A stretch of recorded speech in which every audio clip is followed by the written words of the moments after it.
விருச்சிக ராசிக்கு வந்து தமிழ் புத்தாண்டு சொந்த ஊரை விட்டு நகர்றது மாரி இருக்கும். ஓ! தாயுடன் கருத்து வேறுபாடு, தாயை விட்டு பிரிந்திருத்தல் இந்த மாரி ஏற்படும். அ அதுக்கப்புறம் ஏதாச்சும் எக்ஸ்ட்ரா ஒரு லாங்குவேஜ கத்துக்கிற தன்மையாக இருக்கும்.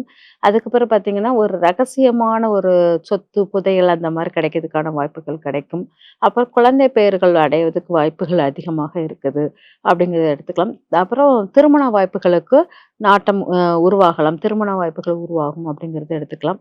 அதுக்கப்புறம் பார்த்தீங்கன்னா, இவங்களுடைய முக்கியமானது என்னன்னா, ஏதாச்சும் வீடு வாகனங்களுக்குள்ள இது வந்து இன்வெஸ்ட்மென்ட் ஆரம்பிப்பாங்க.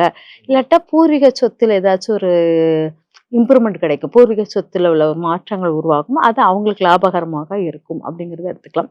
தாயால் நன்மை தரக்கூடியதாக இருக்கும் அப்படிங்கிறது ரொம்ப முக்கியமானதாக இருக்கும். நெறைய விஷயங்கள் வந்து இவங்களுக்கு தாழ்வு மனப்பான்மை அதிகமாக இருக்கக்கூடியவர்கள். அது இந்த வருடம் இன்னும் ஜாஸ்தியா இருக்கிற மாரி இருக்கும். அதனால கொஞ்சம் கவனமா இருங்க அப்படிங்கிறது. முக்கியமா வந்து அடிக்கடி இருக்கிற இடத்த விட்டு நெறைய டூர் போய்க்கிட்டே இருந்தீங்கன்னா, அது கொஞ்சம் உங்களுக்கு ரிலாக்ஸ் ஆகுற மாரி இருக்கும். அந்த மாரி பண்ணாங்கன்னா சரியா இருக்கும். இவங்களுக்கான பரிகாரம் ஜீவ சமாதி வழிபாடுகளை எடுத்துக்கொள்வது சிறப்பாக இருக்கும். நெறைய பேர் நல்ல மூத்தோர்கள், பெரியவர்கள் அந்த மாரிவங்கள பார்த்தோனே ஒரு வாங்குறது. உங்களுடைய குருக்கள், ஆசிரியர்கள் அவங்கள பார்த்து பிளெஸ்ஸிங்ஸ் வாங்குறது மிக சிறப்பாக இருக்கும். அப்படிங்கிறத எடுத்துக்கலாம். இது போக காயத்ரி மந்திரம் படிச்சுக்கிட்டு இருப்பதும் உங்களுக்கு சிறந்த பலனை தரும் அப்படிங்கலாம்.